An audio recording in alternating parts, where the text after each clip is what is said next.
The GOP is alive and well. We see you. The breakdown starts now.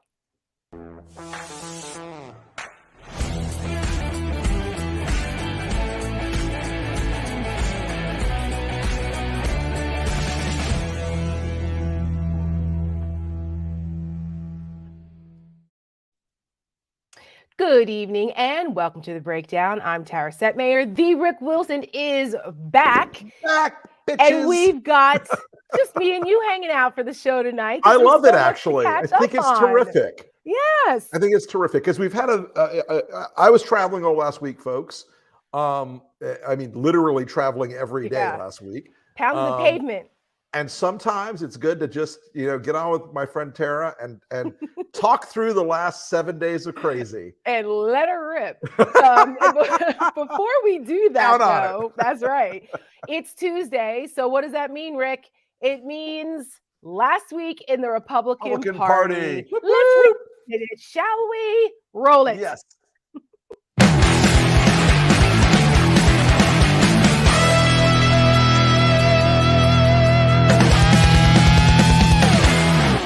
The next voice you will hear will be our own bull elephant, Donald Trump. Is that your daughter?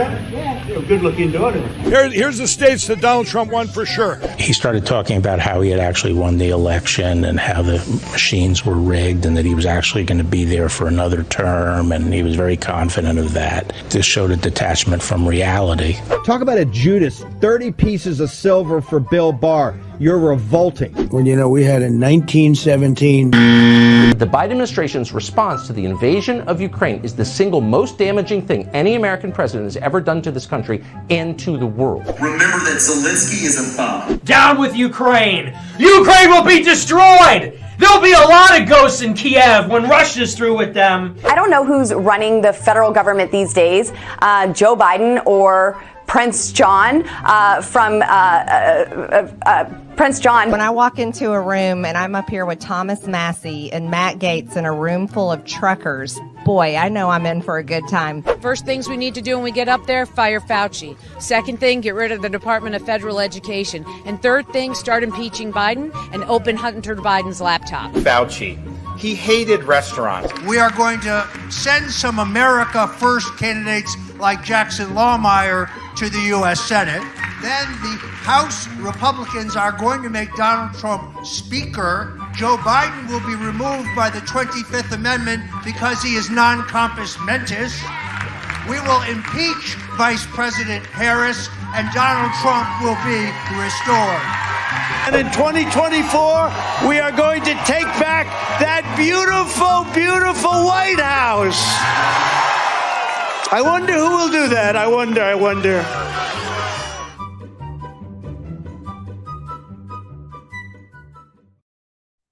I like that jaunty little soundtrack for this week's.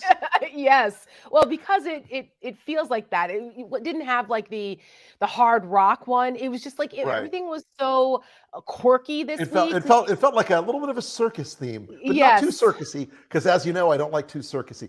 I'd like to find out, Tara, what is wrong with Roger Stone's hand? Is this some sort of bizarre late stage syphilitic problem? What was going on with that hand? Well, I'm sure some people have asked that question more than once, and probably not in this context, given Roger Stone's history as a soldier. If you don't know, folks, Google it. Google it. So all of it. Wife swapping. It's gross. And the other part too. Can Lauren Boebert be any freaking stupider? What, Prince John? What the hell is that? Talking about? Well, oftentimes we say, what is she talking about? But what was she talking about? She didn't know what she was talking about then either. I mean, when you have Jesse Waters staring at you like you're an idiot, you know you've crossed the Rubicon. Right. You're at a whole separate level. You're like the apotheosis of what the hell. And then you have Nick Fuentes in there, the white supremacist cheering on the destruction of Ukraine. That's the same guy who ran the counter conference to CPAC, where Marjorie Taylor Greene went and spoke. It would be Nick Fuentes is like a walking argument for the return of the draft. Yeah. I mean, that kid has obviously never had his ass beat for being a jerk off. but he needs to, because this is a guy who like, look, there's a space in the Republican Party for a guy named like Nick Fuentes, and he exists there. And he is perfectly comfortable being at CPAC and being running a parallel conference. And folks are perfectly comfortable traveling from one to the other. But he is truly a grotesque little munchkin. He is. I don't think he gets enough attention. I mean, he shouldn't. We don't want to glorify him, but I think paying attention to that, there is an underbelly there of these wannabe white supremacist folks that are out there. They're the khaki shirt and tie Proud Boys. And and we need to not ignore them, because they're just as dangerous. You can still be a greasy little racist scumbag, but wearing your $4 for $100 Steinmart suits like that kid does. Well, speaking of wannabes, there's a January 6th update. Oh, yes. We're going to talk a little Ukraine in a minute, but I wanted to get some domestic news out there, because last week while you were gone, Rick, we talked a lot of Ukraine. So we'll get to Ukraine in a minute, because there's a lot happening there. But there is a January 6th update. Last week, I also mentioned that Enrique Tarrio, that guy, speaking of jerk-offs and wannabes, he actually was indicted and taken into federal custody today down in Miami. And he will be jailed without bond until his trial. They're transporting him to Washington, D.C., to throw him in the clink there, because they said he was a flight risk. And any time that you're involved in something federal and violent, you're not getting bond. So I don't know if he's going to be next to Stuart Rhodes, the guy, the head of the Oath Keepers, but there's a relationship there. While you were gone, I mentioned this, that they discovered that Enrique Tarrio and Stuart Rhodes were in cahoots. They met with each other in D.C. in an underground parking garage before January 6th, and there was messages exchanged. Shades of Deep Throat and Watergate. Wannabes with that. Right. And there were messages exchanged between Enrique Tarrio and his Proud Boys cohorts there about inflicting violence on the Capitol to try to thwart the certification of the election. And to try to seize 7 other federal buildings. That's correct. That's right. They said, I think I have the quote. I meant to print it out. I don't know if I did or didn't. But there was one exchange where some of his minions were asking, when there was a lull in the violence on January 6th, well, what do we do now? And he was like, do it again. This guy is bad news. And you know what? I don't feel sorry for you, motherfucker. I hope they put him under the jail with the rest of the traitorous bastards. Well, he's a domestic terrorist. That's correct. Let's be really blunt about this. And from what I've seen from a little bit of the reporting on this, we were mocking Roger Stone for being a degenerate fop in the throes of late stage STDs a minute ago, but there is a straight line between Enrique Tarrio, that's right, and Roger Stone, and thus there is a line to Mark Meadows and the president at the time. And I have a suspicion that as tough a guy as Enrique Tarrio likes to front that he is, when he's looking at serious time, he will squeal like a cut hog. Wasn't there some discussion that he was an informant at one point? There was some rumor that he was an informant, and I believe he may have actually been a snitch at some point on some other matter. But this Snitches guy get stitches. That doesn't go over well in prison. No. This guy, again, the idiocy of these people, where they were like, okay, we'll use Signal and we'll use Wire or whatever, Confide, whatever. He told them that my phone is protected. They can't. It's a 2-step verification. They can't get my phone. Well, okay, they did. They can get your metadata from where you were with your other co-conspirators, from your fucking cell carrier, moron. And there are people around the 1-6 committee who are smart about this now, and they're figuring it out. And there are certainly people at DOJ who are smart about this and figuring it out. And as unsatisfactory as the pace has been, you've got to land a big fish at some point. Tarrio is not the biggest fish. He's not the fish I want to see landed, but he is a lot of chum in the water, and the connections to Tarrio to Roger Stone and his whole network of criminal weirdos. That's right. It goes and his mutant parade of Rogers, Rogers fanboys and sycophants and whatever the hell they are. That's right. leads up to Roger and thus to the president. That's right, which is always the big fish here. And it's right. It's always the big fish. And will we land the president? Well, you better, lay in some preventer backstays and mount your heaviest gear and tackle to land him. But this is closer and closer now to the White House and closer to the fact that Stone was talking to Bannon and to Meadows and probably to other people in the White House that haven't been identified yet. And the people who funded this, Ginny Thomas, Supreme Court, Clarence Thomas's wife. I mean, the conspiracy here, the intricacies of what it took to pull off January 6th, it wasn't just some spontaneous riot, is pretty significant. And every day, dozens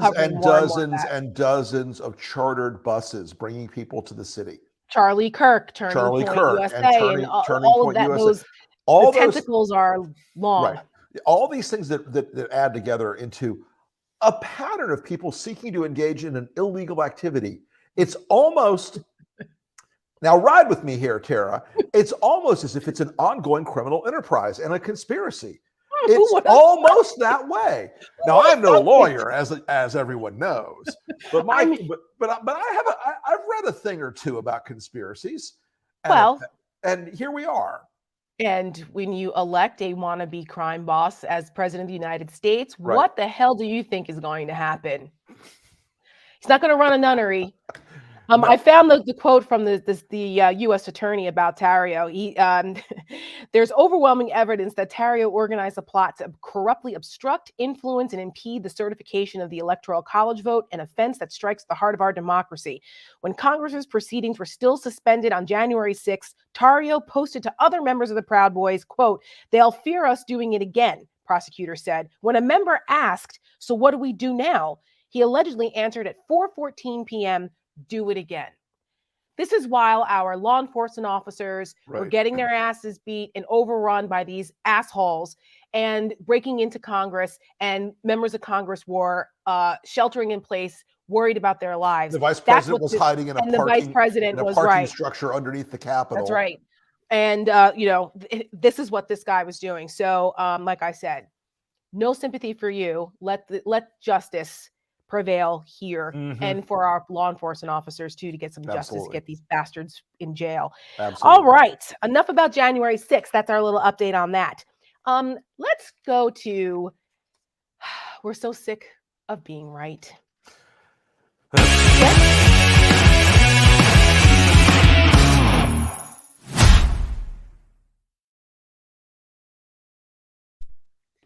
What are we sick of being right about this week, Rick? Every freaking thing. I know. This week, it's Ron DeSantis. How many months have we at the Lincoln Project been pointing out Ron DeSantis is trying to make a move to run for president, and that there are people in the Republican Party that are trying to boost him to compete against Trump for the nomination. The ones that are sick of Trump, they're like, yeah, but we like that DeSantis. He's Trump without being as stupid.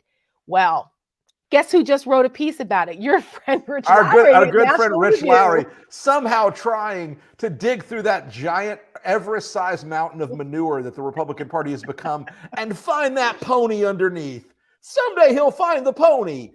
Look, Ron DeSantis, and I just want to say, Ron has had a bad week. Mm-hmm. He thinks he's had a good week, but he's really had a bad week. Two things happened to Ron DeSantis this week that were beats he didn't expect. The first is that Disney has ceased their political giving because of him. Because of the Don't Say Gay bill that got passed in Florida. Now, they will be under tremendous pressure to reverse that in Florida, but it's the end of the legislative session, and there won't be another one for a year. So a lot of Republicans who really, really get a lot of money from Disney every year, some Democrats, but very, very strong, like lean to the R side, are now going to be like, oh, well, thanks, Governor. The second thing that Ron DeSantis, and this is a rookie mistake, he had put in the budget 2 additional private jets in the state of Florida. Now, the state of Florida owned a private jet, a Cessna Citation Latitude M68, a nice private jet that rips, through the sky at 350 knots, whatever, 400 knots, and it's the state plane. Well, he didn't. I'm okay with that, by the way. Florida's a big state. It's a big state. Now, look, I could argue you could go like a turboprop, like a Pilatus PC-12, whatever. But here's the thing. Ron didn't like sharing the plane with other people. He didn't like not having the plane available for his own personal use all the time. So they threw two new jets in the state budget so that he can have exclusive full-time use of that jet. Now, the reason I'm not okay with. The reason I think they didn't want to buy a couple of like fancy turboprop aircraft, which, by the way, folks, not to aviation geek too much, but a turboprop airplane performs at near jet-like speeds and altitudes and range and capacity. That's true. A PC-12 is a very sweet airplane. That was my suggestion. But anyway. My little brother, like my family, we're not blood brothers, but not blood family, but he's like my little brother. He's a pilot, and he used to fly me around in his prop. So I get it. But here's the thing. That Cessna Citation Latitude that is Ron DeSantis now, you know where it can go? All the way to places like Iowa and New Hampshire. And they'll reimburse it at some bullshit rate, at some de minimis rate. And there's the rub. That's Air Force Ron that he's got now. And it is at the same time that Trump can't get his own plane out of hock, apparently. I was just going to say that there is a potential plane envy going on. Yes, there's going to be plane envy because Trump's having to borrow airplanes now because he can't afford his own plane. He can't afford the 757 anymore, and he can't afford even. I think he might have had a Falcon jet at one point, but Trump is like borrowing planes now from people. Right. Which is, I mentioned that last week while you were gone about how his plane that he borrowed from a donor when he left the donor event in New Orleans, because they didn't have it at Mar-a-Lago this time, and was flying back to Mar-a-Lago, had to turn around because of engine failure. And then they had to borrow a plane from somebody else to ferry him home. It wasn't a good week. And then they sent out a fundraising letter to try to raise money off of it, like a televangelist saying they need another plane for missions work. It was unbelievably embarrassing. Like, we don't see through this, but there's lots of rubes out there that'll send his stupid ass money. So it is a problem that Trump has always wanted to front, like having the big signifiers of being a real billionaire. Right. That's now, right. That 757 he's got, I don't know why it's been offline for something like 2 years now, but I can tell you it has something to do with this. Oh, for sure. And especially he can't afford the hot section, or he can't afford the maintenance or the insurance or whatever. And I'm sure that they weren't flying it around during the 4 years he was president because he had Air Force One and the kids had Secret Service protection. They're not flying on a private plane, on their private plane. So it sat there. God knows what was going on with it. You need to have some flight hours with planes like that because it's pretty old on top of it. Yeah. Well, speaking of real money, but money that's in trouble, and Ron DeSantis, we're going to transition to Ukraine, because Ron DeSantis, on top of having a bad week in the Florida legislature, it's also been revealed that a Russian oligarch who was indicted. I'm just shocked there's a Russian oligarch involved. In Florida, no less, who was running around with frickin' frack, those two idiots, Fruman and Parnas, remember them? Giuliani's henchmen. Lev has been born again. Yeah, he's doing the Michael Cohen thing. He's been very straight about it. Yes. About what he was up to and what he was doing. I know. I'm glad to hear that. And I suspect, by the way, he has a story or two to tell. Oh, I'm sure he does. And he's going to pay for his crimes the way Cohen did. And if he's repenting, then good for him. But in the meantime, he's still part of the freaking frack network from back then, back in those times before he found Jesus. And he was running around taking oligarch money, including $1 million.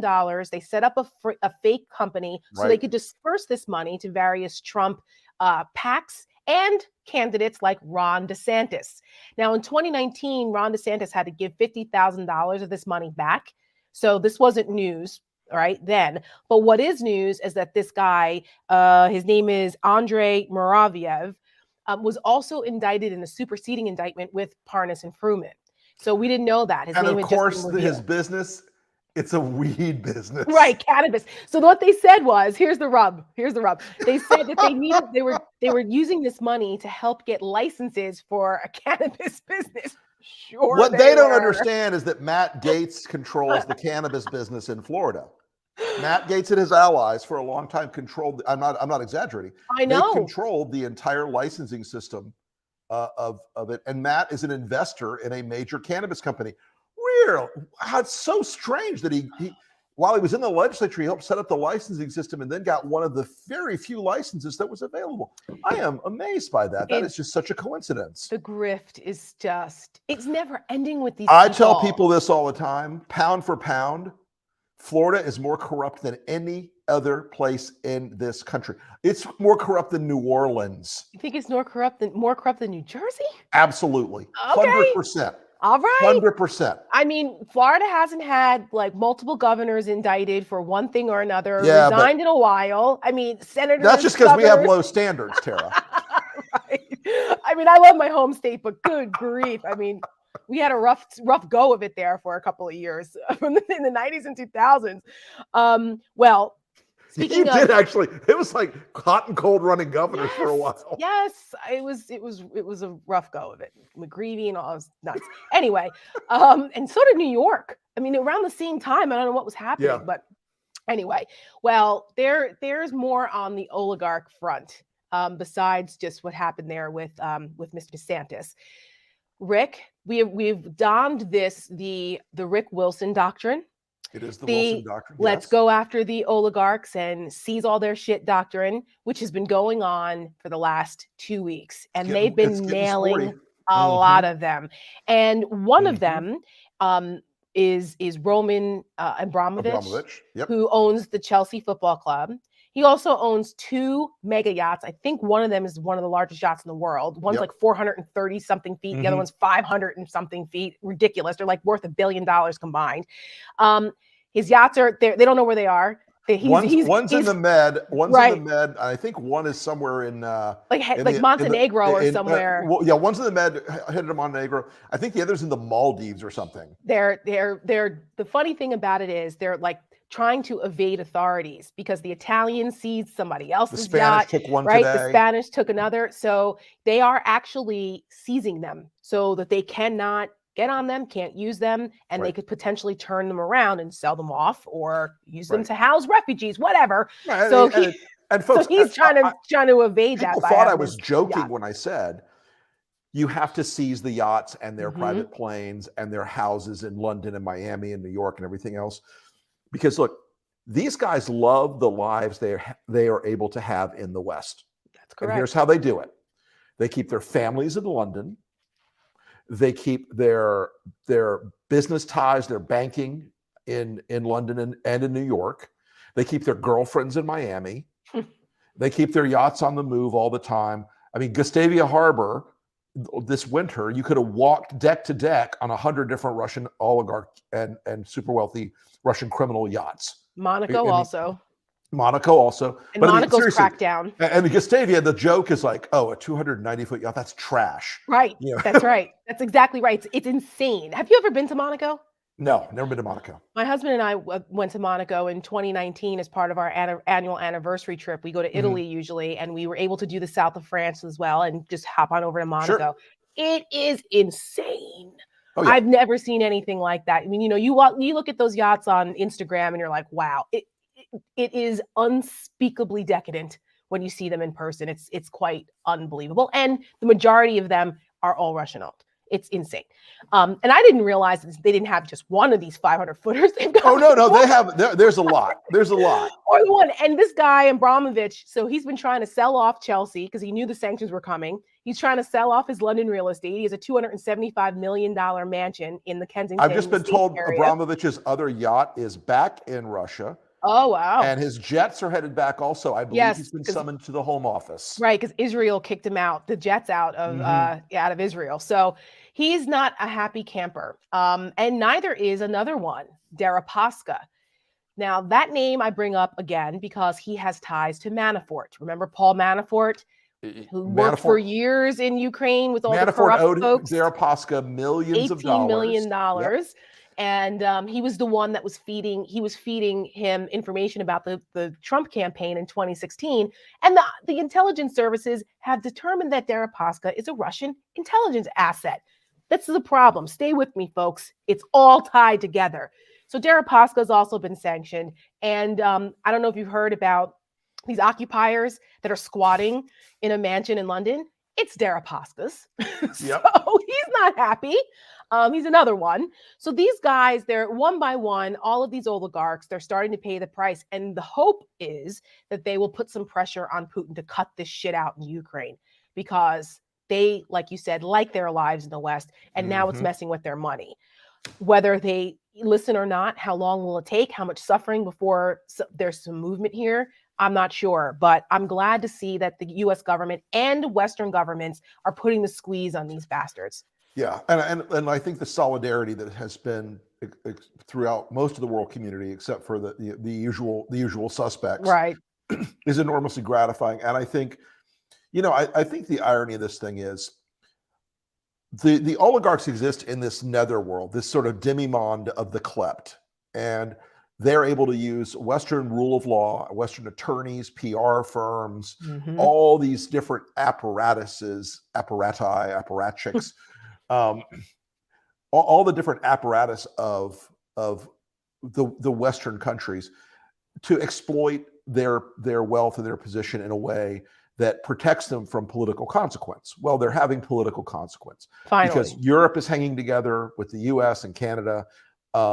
and because NATO is hanging together at a very high level. And I'm so glad the president is going to the NATO Security Conference. Yes, me too. I'm so glad he's doing that in Belgium. It is an absolutely essential thing for him to be seen there, because let's remember, at the NATO Security Conference Trump attended in 2018, I believe, that was when he went in and said, "You owe me money, pay me," and essentially described the American military as a mercenary force that was only going to stay in Europe if they were paid to stay in Europe. Biden has taken a 180-degree take on this, and I think it's enormously important he shows up at NATO. He's going to do it. I think it's terrific. And another contrast is, it's been reported in more than one book that Trump was promising to leave NATO if he got reelected. That's right. That was another nod and a wink to his buddy Vladimir of something that he was going to do Putin's bidding. Can you imagine if Donald Trump was president now? Right. And for every one of these MAGAs and for Eric Trump, who's apparently gotten into his brother's supply, it was on TV saying, "Well, if Putin would have known my dad was a tough guy." Donald Trump was Putin's gimp. I was going to say bitch, but go ahead. Yeah, Donald Trump, bring out the Trump. Trump's sleeping. Bring him out anyway. Give him another Adderall. There's a moment for Rick Wilson After Dark right there. Let's do dramatic readings from Pulp Fiction. Anyway, but the reason Putin didn't invade Ukraine before was he was playing his cards out so that he could wait until Trump killed off NATO completely. That's correct. And imagine where we'd be right now if he had plowed into Ukraine with 190,000 men and thousands of armored vehicles, artillery, tanks, aircraft, helicopters, etc. And NATO couldn't mount a unified response. Right. I don't know that they would have. They wouldn't. Look, who would have been leading that charge? The reason NATO held together was that Joe Biden made a simple statement. He said, "We will defend every inch of NATO territory under Article 5. Folks, That's right. Article 5, I know it's geeky. Article 5 is a sacred part of the NATO treaty. It says that if one party in the NATO treaty is attacked, all parties have been attacked. The only That's time right. it's been invoked in the history of the alliance was after 9/11. Correct. And it is enormously important that Biden sent that signal. And I think this is another very strong signal he's sending to go over there and to basically make it very clear that we're in this fight. And yes, there are a lot of debates about no-fly zones, et cetera, but which are he's playing it ongoing. right. Yeah. And we had those discussions last week with General Hertling and with David Rothkopf, my guest while you were away. Rothkopf, they were both great shows, by the way. Oh, well, thank you. And if you haven't seen them, you can go back and watch them on YouTube. Folks. They're available anytime. And it's still very tough, the no-fly zone conversation. I joked about this last week that my mom and I had an argubate over this because she's all for. Wait, did you use the word argubate? Yes, it's a word that we coined in our family where we have spirited I may have to steal that word because I kind of love it. Yes, we argubate all the time because we love each other, but it's a spirited discussion. So it's not really an argument, kind of sort of a debate. So argubate. But we had this argument about no-fly zones, and my mom over the weekend again brought it up and was like, I can't take it. Like, I'm not convinced. I don't care. This is the innocent slaughter of all of these people, of women in maternity wards. This guy, if he's gonna use a nuke, then we might as well prevent it. If he's gonna do it anyway, it's hard. And I was trying to explain to her again why we can't do it. But we're starting to hear now that folks are rethinking this if chemical weapons are used. Sure. That might be the red line. And at that point, I think there can be we can revisit the discussion about no-fly zones. I think once you start getting into chemical weapon use, you're talking serious war crimes, and it's one step below nuclear. And I don't know how we stand by and allow that in a Western society. I have to say this. I think that Putin is a hard bluffer. Mm-hmm. I think they've got a $150 billion debt payment coming up tomorrow. I think he is teetering on the very edge. I think there is a chance he could do something very crazy to try to break the cycle, to try to drag us into a full-on shooting war. But I will say this. Their stock market is still closed, right? Shut down. Yes, still closed. For 2 weeks. The Russian economy is in absolute free fall right now. Yeah. It's like 1,000 rubles to $1 or something. They're beginning to experience these grocery store shelves are emptying. Let's put it that way. They are going to be, they have days, not weeks, to figure this out. And it's a real tell that the thing that the Russians asked the Chinese for to support their war in Ukraine, was MREs. MREs. And so, I've said this before, the Russian government it's a second world nation with a third world military, but a first world KGB or intelligence and propaganda service. Who called it a gas station? Those things are all falling apart. Wasn't that McCain who called it a gas station? Yeah. So, this whole thing is falling apart quickly for them. They cannot sustain, when they're saying that they're going to cut the forests down in Ukraine to pay to sell wood to pay for the operation. Good luck. Have fun with that. Have fun with that. You brought up NATO, and I wrote a piece for NBC Think that just got saw published. that. It was great. I got to tweet that for you. Thank you. It's about, there it is, the Russian invasion of Ukraine highlights a moral failing and vulnerability of the GOP, where I basically make the case that the GOP support for Ukraine rings hollow because of the way they supported Donald Trump during his 4 years and are still giving him a pass, pretty much. I mean, there's some criticism here and there, but they're still giving him a pass on this.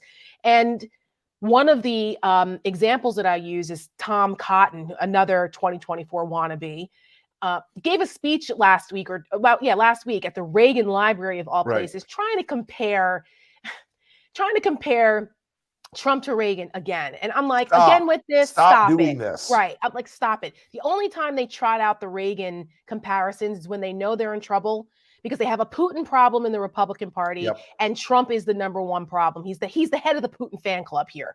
And they know they have a problem. So it's the bait and switch. Pay no attention to the man behind the Iron Curtain. Right. I mean, today, folks, Donald Trump praised Putin for putting economic sanctions on Joe Biden.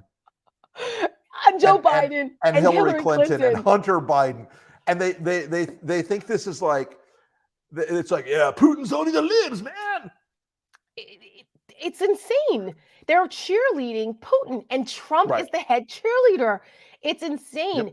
And I use the example of Ronald Reagan and the Reagan Doctrine in 1985 at his State of the Union address, where the Reagan Doctrine was basically born, and it was about reinforcing our support for NATO, for reinforcing our support for countries who are fighting for self-determination, and and unwavering support for our democratic allies. Does that sound like Donald freaking Trump? No, it does not. No, so they need to stop this shit and be grateful. We need to be grateful as a country that Joe Biden is our president right now. Because if it were up to people like Tuckums, another one, Tucker Carlson out here being a useful idiot, using his megaphone at Fox News, and shame on them for letting him get away with this, to the point where Mother Jones, I don't know if you read that article. I saw it. We put out an ad today featuring those orders from the Kremlin. Yes. Actually, let's show it. Let's show the ad. That's right. Democrats in Washington. Демократы в Вашингтоне сказали вам, что ваш патриотический долг ненавидеть Владимира Путина. Многие американцы подчинились этой директиве. Ненависть к Путину стала центральной целью внешней политики Америки. Очень скоро эта ненависть может привести США к конфликту в Восточной Европе. Почти так же, как военнослужащий ВСУ на репортера Fox News, на своих коллег срывается ведущий этого канала Такер Карлсон, а заодно и на всю администрацию Байдена. Какие же мерзкие эти люди. И, конечно же, они продвигают войну, а не поддержку демократии. Украина не демократия, никогда ею не была. Это сателлит администрации Байдена. So what is NATO and what is the purpose of NATO since the fall of the Soviet Union 30 years ago that NATO was designed as a bulwark against? Well, no one can answer that question. Not one person. Imagine how we would feel if Mexico and Canada became satellites of China. Why do I care what's going on in the conflict between Ukraine and Russia? And I'm serious. Like, why do I care? And why shouldn't I root for Russia, which I am?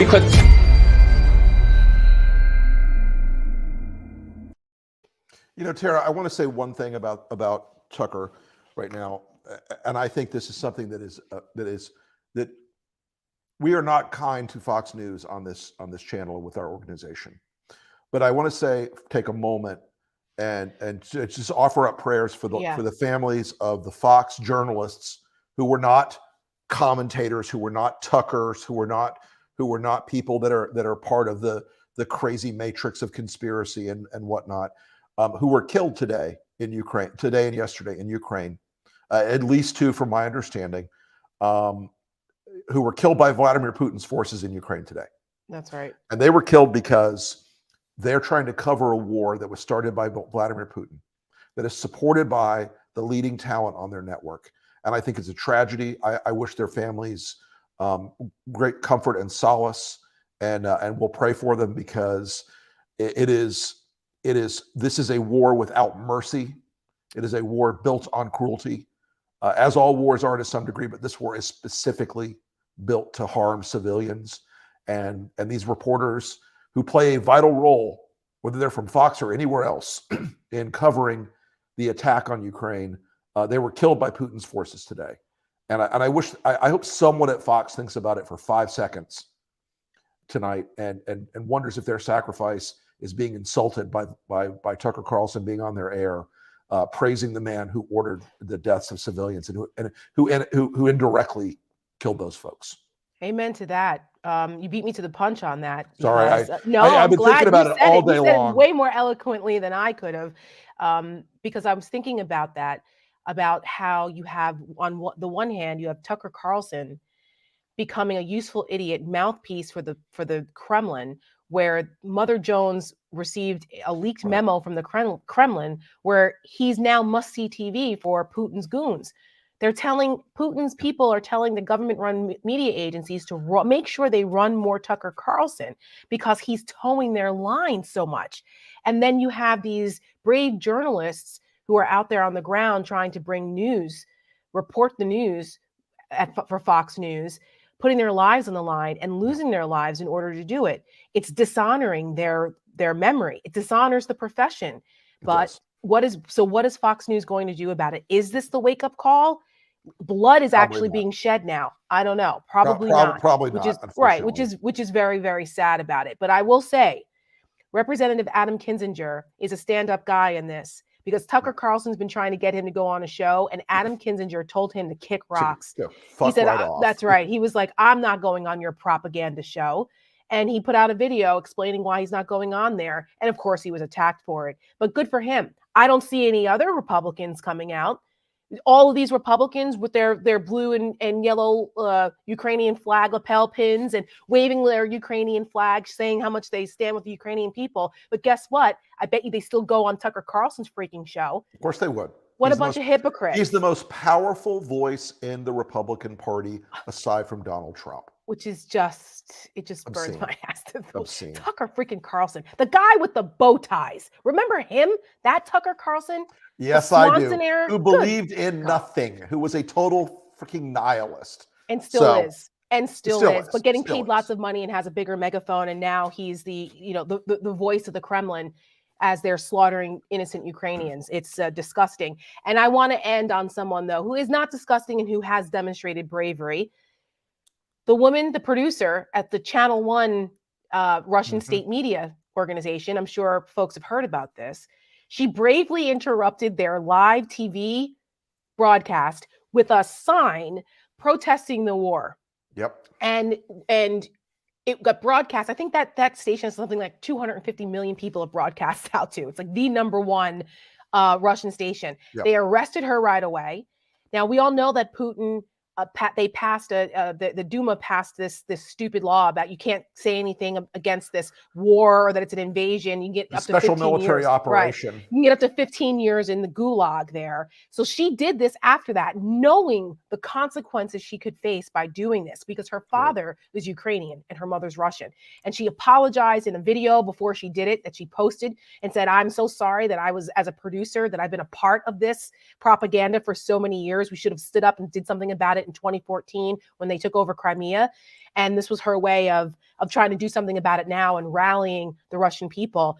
I have an update on what happened to her. Do you know? I have not. I haven't seen it. So I was worried that she was going to get disappeared, right? Putin does this all the time. They kill journalists and disappear dissenters all the time.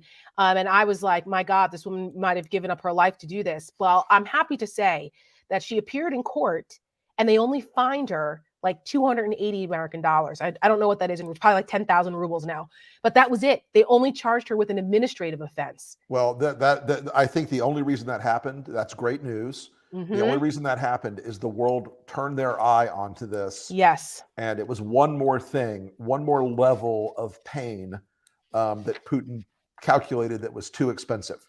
That's right. And again, it's a testament to the power of courage and the ability to have mass communication. This is where that's a good thing, because if this had been 20 or 30 years ago, where you didn't have 24-hour news cycles and social media and an ability to spread information quickly to everyday people, I don't think we ever would have seen that woman again. And I cannot pronounce her last name, so I'm not going to dishonor her in butchering it. But she is a hero, and I salute her for what she's done. And Macron has offered her refuge in France. So, terrific. I had not heard that. That's fantastic. Yes. So he's like, listen, if you want to get to our embassy, we can get over here.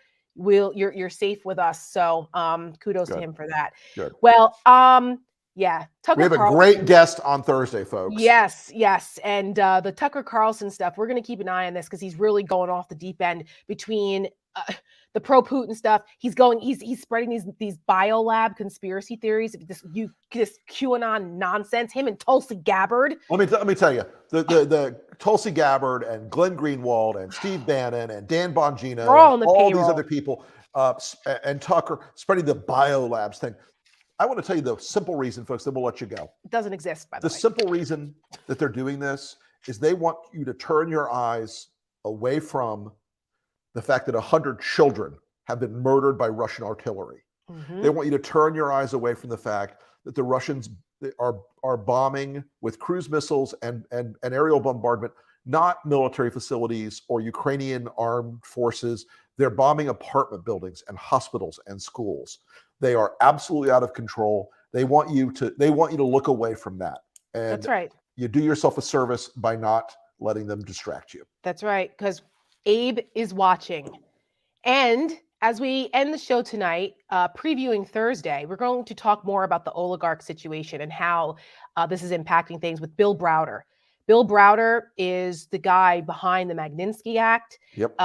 He is a powerful voice on this issue. He's an authority on it. So it's going to be a great show on Thursday. And if you have questions about this, the oligarch situation and kind of the domestic politics, how this is playing out, send them to us. #AskTheBreakdown. Send us some questions about it, because I think these are questions a lot of people are unfamiliar with, kind of how it all works. How do these people become oligarchs? What is an oligarch? What is a kleptocracy? Why does this all matter? Bill and Browder why can't I be one? Yeah, I know. Why can't I have 2 yachts that are 500 feet apiece? I mean, so that's Thursday with Bill Browder.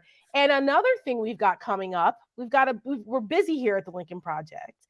We're giving you a sneak peek into something new. It's a program. It's a program we're incubating. It's called The Union. And in this time where people are looking for ways to get involved, how we look at the bravery of the Ukrainians and we look at what they're doing to fight for democracy. And a lot of people in America, it's renewing their willingness to fight here too. proverbially. And the union it's going to be one of the largest mobilizations of activists and groups that are grassroots defenders of democracy. Right. And we are going to try to, if you have an interest in a certain area, we'll try to place you with organizations that focus on those areas. We have skills and dozens interests? and dozens of partners. You have skills and interests and you want to be involved. If you're an attorney and you live in Wisconsin and you want to be involved in voter protection on election day, we'll match you with a group that's going to do that. Yep. We'll match you if you want to go knock doors in Arizona to prevent Kelly Crazy Pants Ward. We'll match you, so you'll be able to find the groups, the teams, and the folks that will do that. If you have special skills, if you're a data scientist, we can match you with people who need that kind of volunteer help. We're really excited about it, and the team coming together around this is amazing. We soft launched it, and there's over 50,000 people signed up already. We'll help you'll take a look at jointheunion.us. Yes. If you want to know more, head on over to that website, jointheunion.us. The full launch goes live in living color next Monday. But we're going to give you little tidbits about it as a soft launch to preview it. So check it out. And we heard you. People were asking us after 2020, what more can I do? How can I fight for democracy? This is folks, we're tremendously excited about this. That's right. We think it is something that, and it's not a Lincoln Project thing. This is an American democracy thing. We're just incubating it. We're providing the back end, and we're going to let people go out and kick ass all around this country. That's right. So as we say here at The Breakdown, kick ass and carry on. Carry on. On that note, we will see you guys on Thursday. Don't forget to check out our sister show. We're speaking tomorrow at 7, and we've been doing Twitter Spaces. Reed Galen is going to do a Twitter Spaces tomorrow night as well after we're speaking, and he'll have a couple of the union members, I believe, on. There's going to be a couple groups from over there. Great. Let me see. I have it in my notes. Who is it? Here we go. He has Equality Florida and folks from Vote Common Good to talk about it. And on We're Speaking, they have Dr. Thelma Bryant. She's going to talk about how you cope with all of this horribleness that's going on. So 2 good shows for you tomorrow. Excellent. Thank you, everybody. We'll see you Thanks, everybody. Thursday. Have a great night.